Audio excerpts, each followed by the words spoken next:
11월 4일입니다. 우리는 경주 엑스포를 마무리 지은 지가 벌써 3일이 되네요. 지난 10월 말부터 11월 1일까지 사실상 한 일주일 동안은 전 세계인 이목이 한국의 천년 수도, 신라의 수도인 경주에 왔습니다. 공식 통계는 아직 나오지 않았지만은 경제적 유발 효과는 약 7조 4천억, 7조 4천억, 고용 효과는 2만 명 이상 3만 명, 이런 일자리 창출이 생겨난 거죠. 세계인이 몰려온 게 아마 한 5만 정도로 추산이 될 겁니다. 정식으로는 한 3만 명 이렇게 봤습니다만 관광객까지 합치면 5만 명의 인구가 이동을 했어요. 우리 문화를, 우리 문명을 전 세계인에게 알려준 겁니다. 그러니까 경주 엑스포는 단순히 아시아 태평양 연안 국가들의 경제적 문제를 다루기 위한 포럼이 아니라 전 세계인에게 한국인 시대를 알려주는 겁니다. 저는 좀 실감을 느끼고 있는 것은 제가 2009년에 이 책 한 권을 냈어요. 여러분 지금 화면에 보이듯이 팍스 코리아나라는 책입니다. 엉뚱한 발상이죠. 그때 미국에 제 친구 하나가 있었는데 이 책을 보더니 큰 위험을 저질렀다고 그러더라고요. 그 무슨 얘기냐 했더니 미국 시대가 아직 안 끝났다는 거예요. 18세기 팍스 로마 시대로부터 19세기 영국의 브리테니카 시대, 그리고 20세기 와서 미국 아메리카나 시대, 그러니까 팍스 아메리카나죠. 근데 21세기, 지금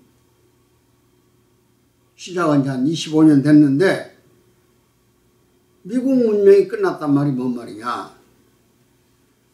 그것은 2008년에 미국에서 경제 파동을 일으켰잖아요. 금융 파동.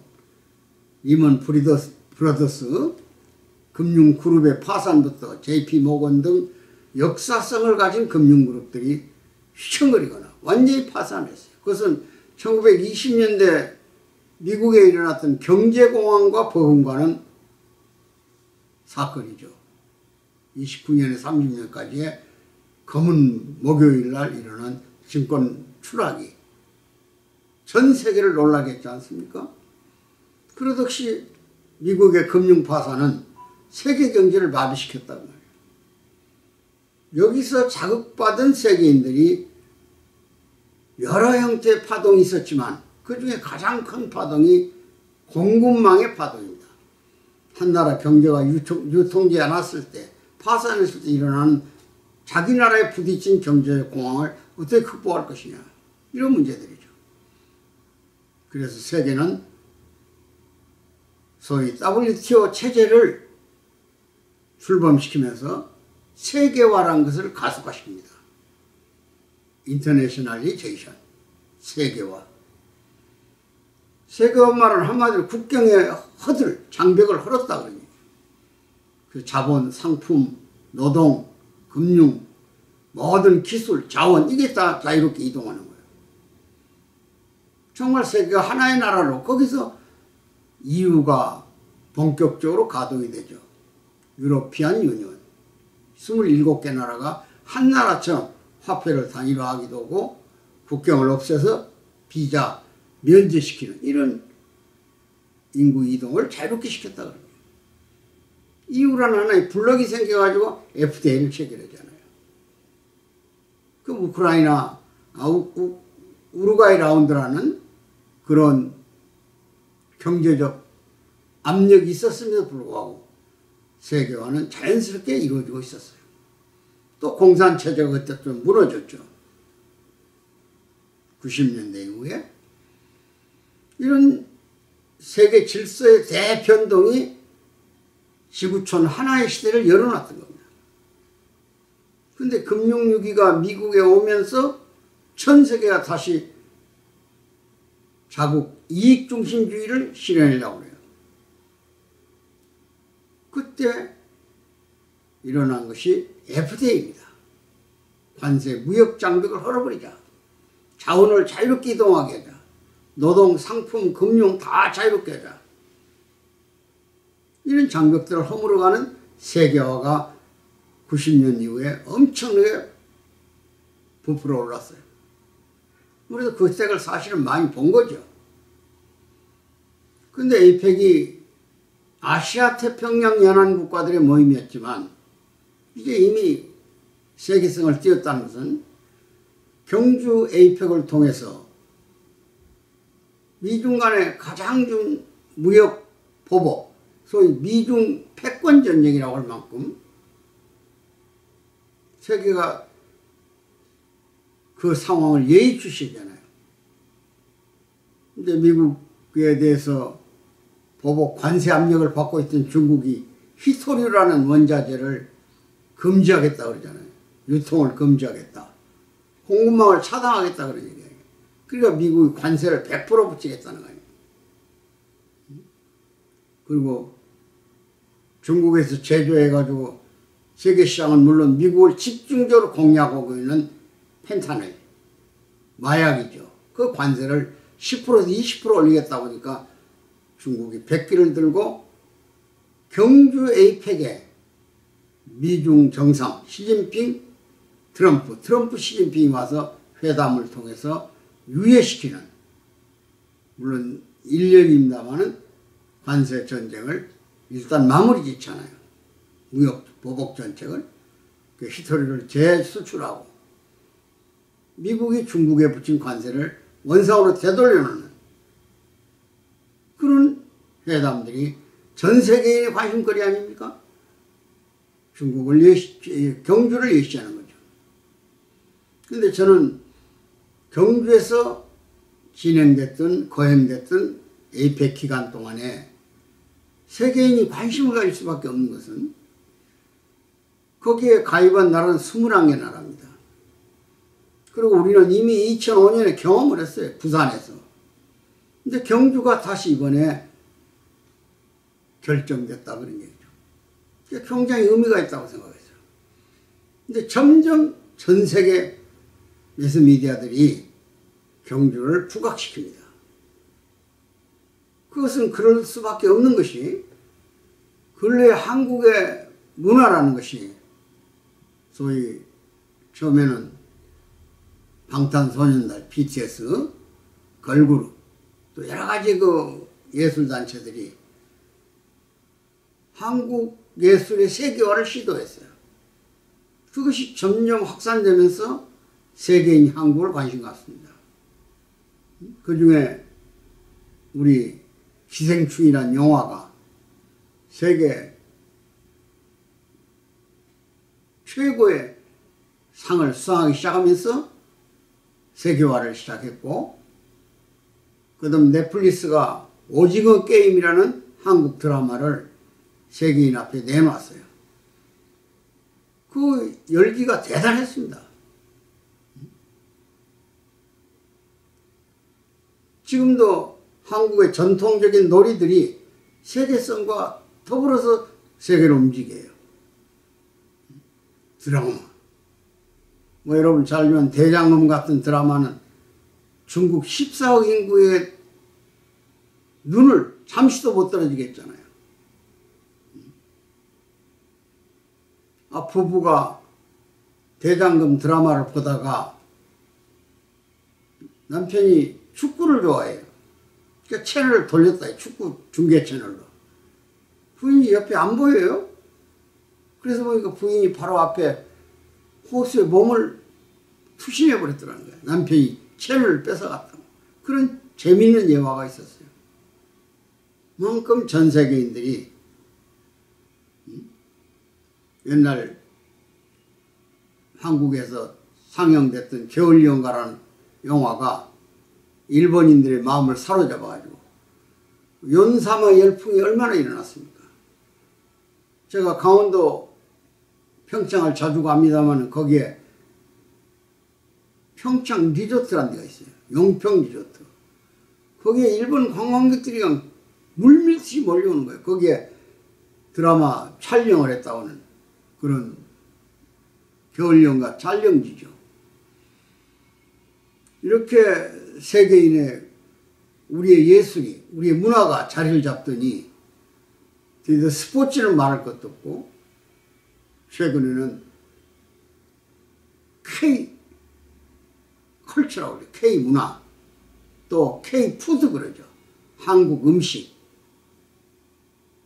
라면이 그렇게 많이 팔리더니 김밥이 팔리기 시작하고 그 다음에 떡볶이, 비빔밥, 한국 김치 이런 것들이 세계성을 띠기 시작했다. 그 말은 한국인들이 즐겨 먹거나 즐겼던 모든 프로그래머들이 세계인과 공통점을 가지고 있다 그런 얘기예요. 그러므로 한국의 문명이 문화의 소산이 문명 아닙니까? 문명이 세계 문명의 중심에 설 수 있구나 이런 생각이 떠올랐어요. 그때 제가 벌써 16, 17년 전에 그 생각을 했기 때문에 이 책을 바삐 썼어요.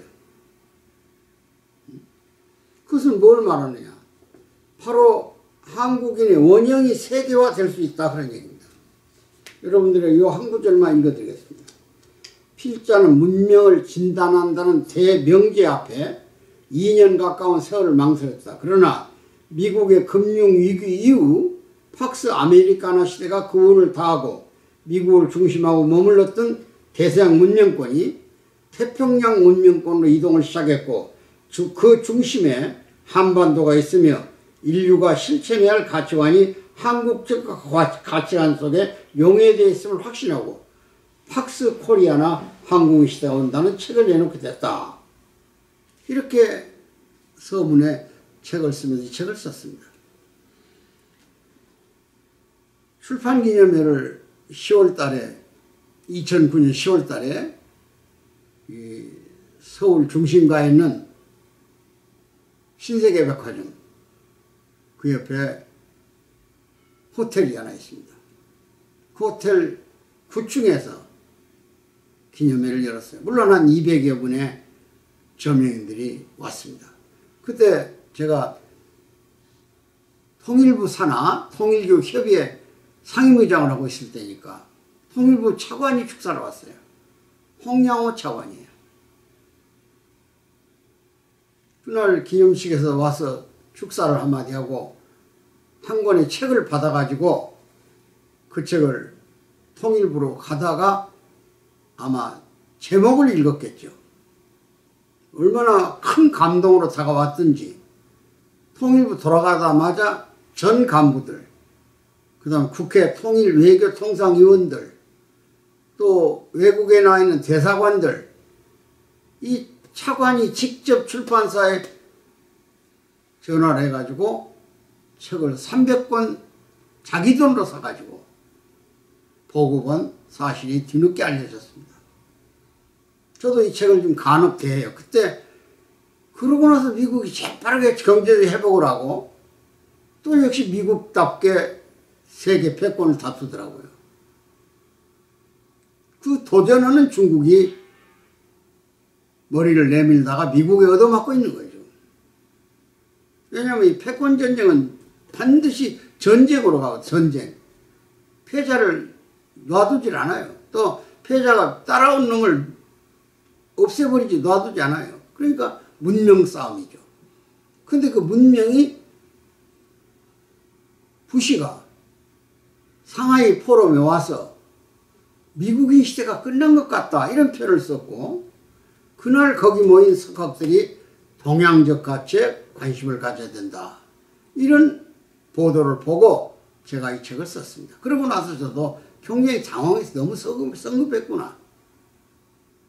일본 시대도 거치지 않고 어떻게 한국 시대가 빨리 올까 그랬지만 우리 개국의 이념 속에 홍익이라는 세계와 더불어 이웃과 더불어 광명이라는 세계에 비치는 제세이화라는 모든 세상 이치를 이치 중심으로 가야 할 수밖에 없다는, 그리고 드디어 대동세계를 실현하는 건국 이념 속에 우리 문명적 가치가 있었구나.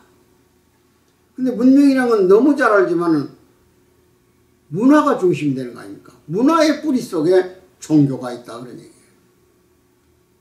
그럼 결국은 신라라는 나라가 어떤 바탕 위에 통일국가를 만들었고 실크로드를 타고 세계를 갈 수 있었느냐. 그것도 불교 문명이에요. 신라에는 고성들이 많아요. 의상, 원효, 대안 이런 큰 스님들이 와가지고 화랑도라는 군대를 가지고 있었지만 그 군대의 정신이 세속오계예요. 불교의 기본적 정신을 담았어요.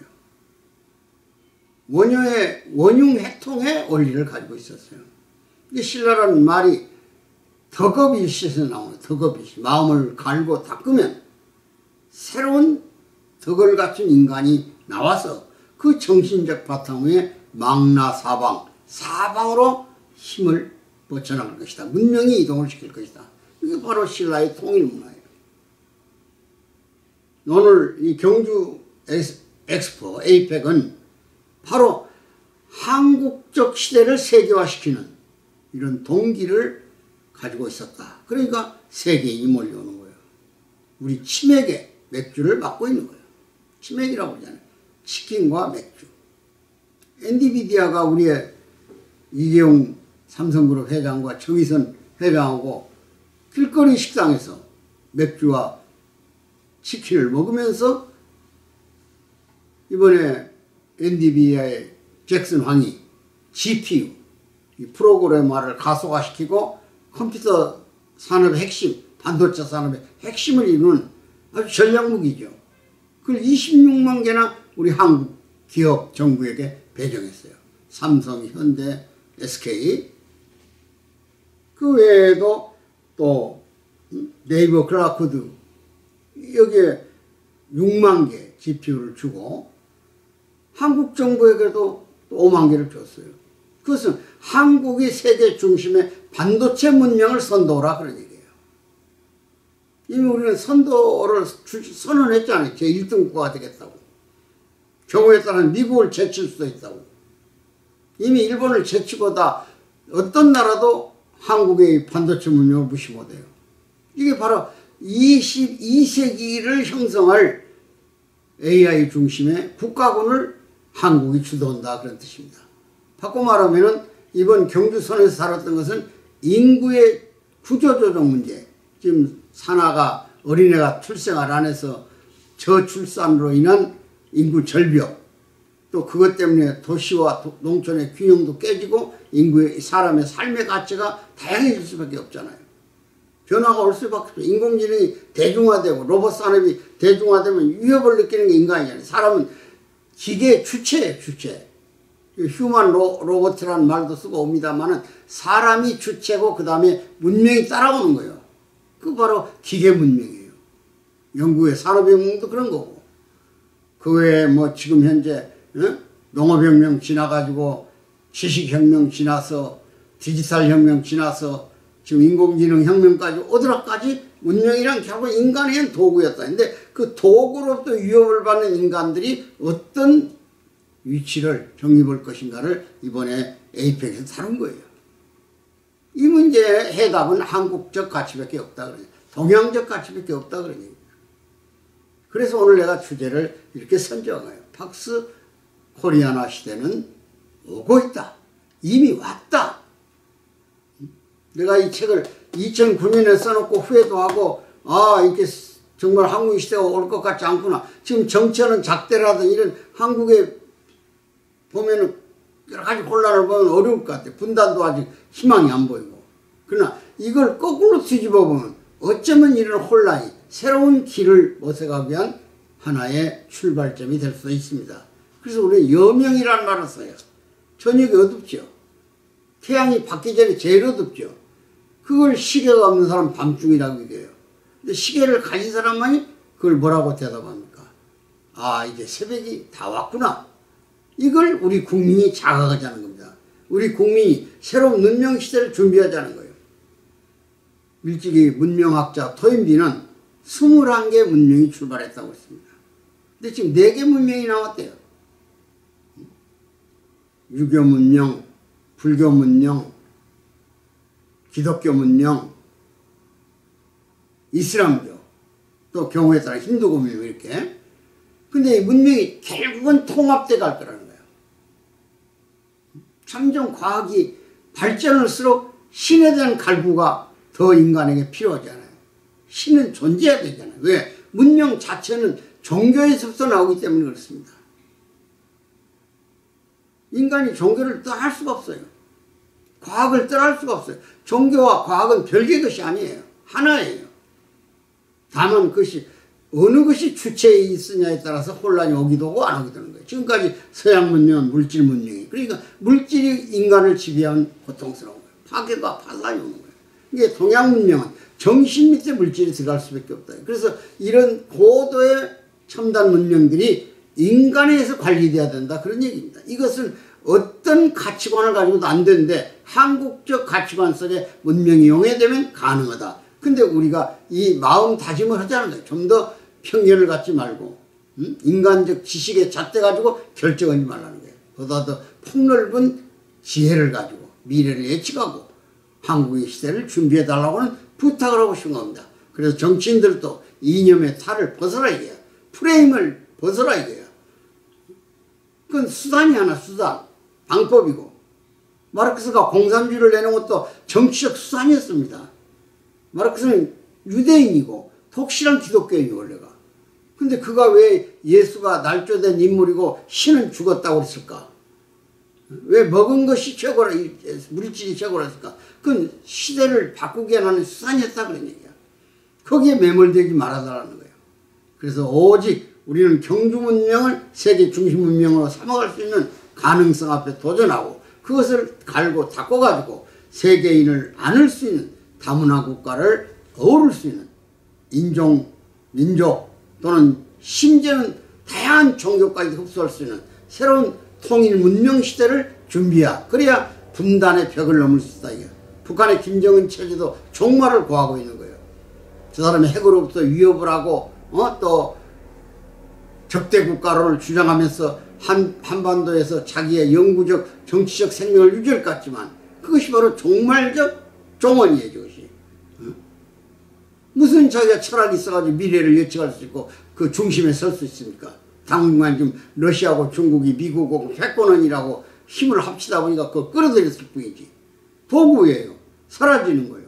이런 면에서 미래를 정확하게 보면서 문명 중심 시대, 한국인 시대를 왔다 준비하자. 어떻게? 마음의 폭을 넓혀서 가치관 중심의 새로운 세계관을 세워야 할 때가 왔다는 것을 여러분들에게 말씀드리면서 오늘 말씀 마무리 짓습니다. 대단히 감사합니다.